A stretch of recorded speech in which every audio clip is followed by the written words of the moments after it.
Hello friends, I am Karishma and you are watching Karishma study point. Welcome back to our YouTube channel. आज हम computer application in business का एक और topic cover करने जा रहे हैं, रिग्रेशन एनालिसिस। लास्ट वीडियो में हमने रेशो एनालिसिस सीखा था।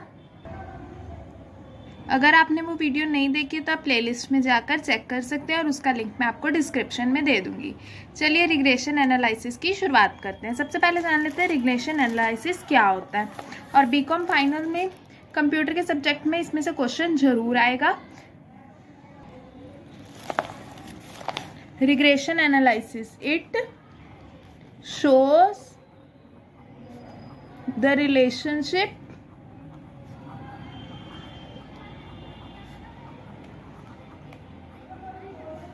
between two or more variables। Regression analysis हमें दो फैक्टर्स में, दो वेरिएबल्स में आपस में रिलेशनशिप दिखाता है। फॉर एग्जाम्पल, हमारी एक कूलर बनाने की कंपनी है और वो ये रिसर्च कर रही है कि जब 39 डिग्री टेम्परेचर होता है तो हमारे कितने कूलर सेल होते हैं।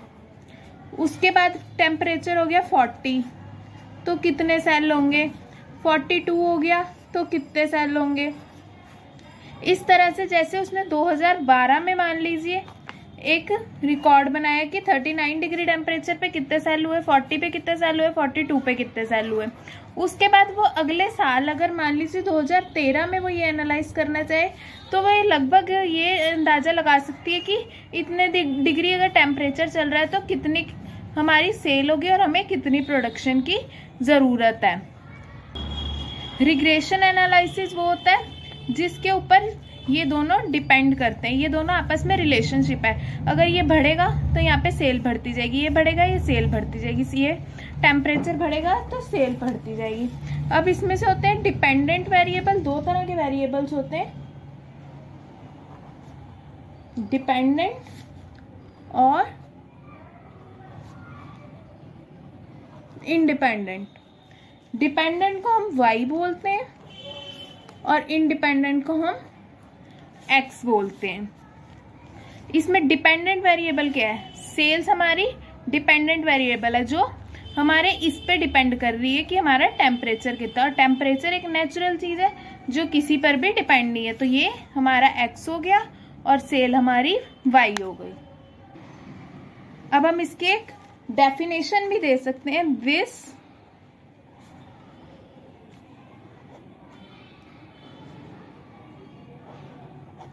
This analysis explains how dependent variable changes when there is change in independent variable. कि ये हमें ये एक्सप्लेन करके बताती है कि डिपेंडेंट वेरिएबल के चेंज होने पर इंडिपेंडेंट वेरिएबल के चेंज होने पर डिपेंडेंट पे क्या इफेक्ट पड़ता है। इसकी हम डेफिनेशन में ये चीज लिख के आ सकते हैं। इसे हम एक इक्वेशन की हेल्प से दिखाते हैं। y equal a plus b and x। अभी मैं आगे बताऊंगी कि a और b क्या होता है, पर हमें y निकालना है तो हमारे पास x अवेलेबल है। तो x की जहां जहां हमारी वैल्यू चेंज होती जाएगी वैसे वैसे y की वैल्यू अपने आप चेंज होती जाएगी। अब हम देख लेते हैं कि हम x, y, a, b ये सब किसे बोलते हैं। y हम क्या बोलते हैं, डिपेंडेंट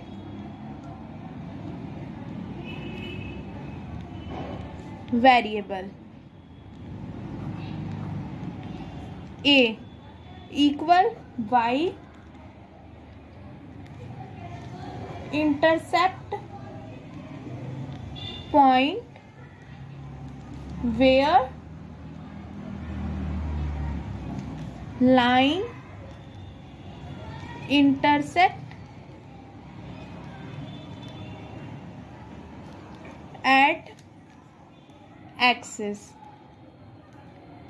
अभी मैं इसका आपको ग्राफ भी बना के दिखाऊंगी ताकि आपको ये लाइन समझ आ जाए। बी किसे बोलते हैं हम? Slope of the line.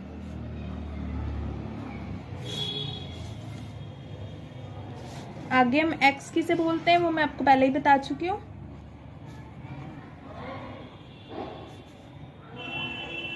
Independent variable. अब इसके ग्राफ में शो करते हैं।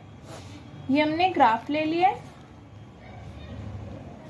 ये हमारा इंटरसेप्ट हो रहा है, y यहाँ पे हमारा इंटरसेप्ट हो रहा है, तो ये हमारा हो गया y पॉइंट। और ये हमारा जो स्लोप है, स्लोप ऑफ द लाइन हमारी हो गई b।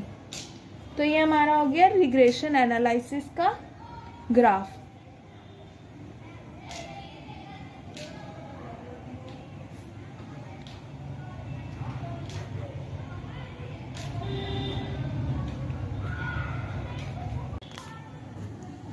अब हम एक चार्ट की हेल्प से समझेंगे कि रिग्रेशन एनालिसिस क्या होता है।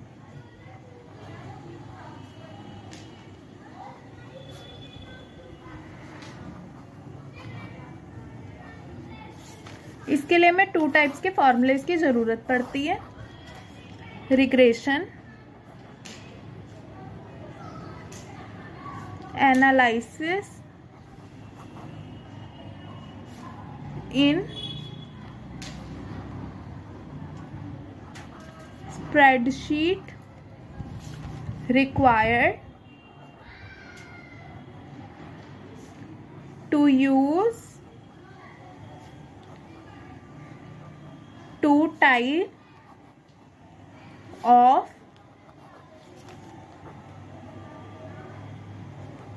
statistical formulas।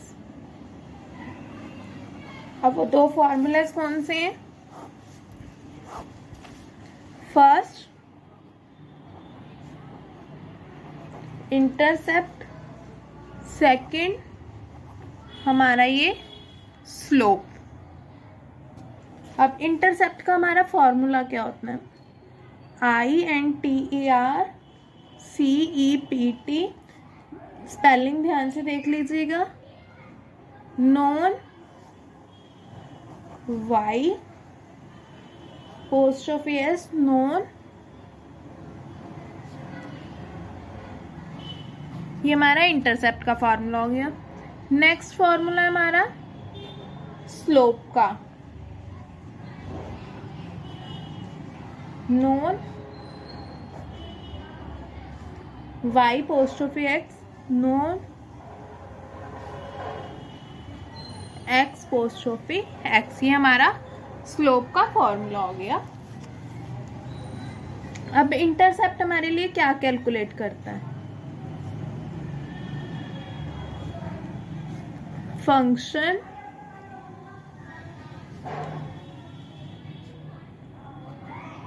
calculates the point at which a line will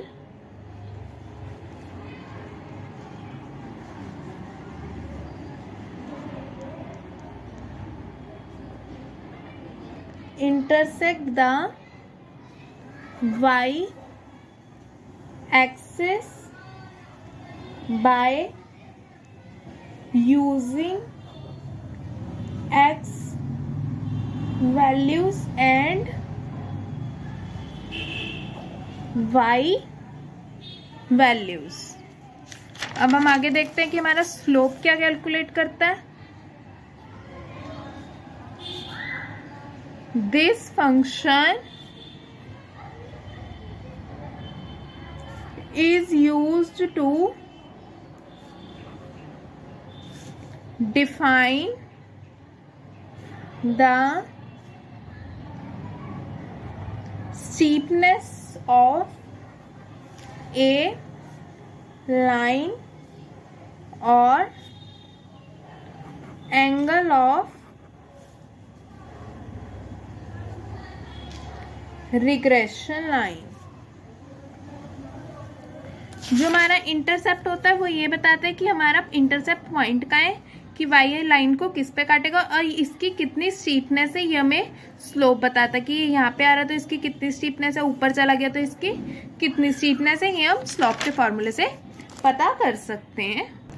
और अब इसका मतलब क्या है, जो हमने फॉर्मूले में ये वर्ड यूज किया था known Y dependent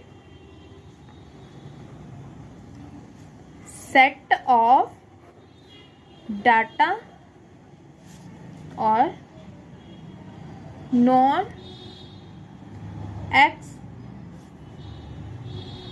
independent set of data. यहाँ पे हमने एक क्वेश्चन लिया जिसकी हेल्प से हम रिग्रेशन एनालिसिस को समझेंगे।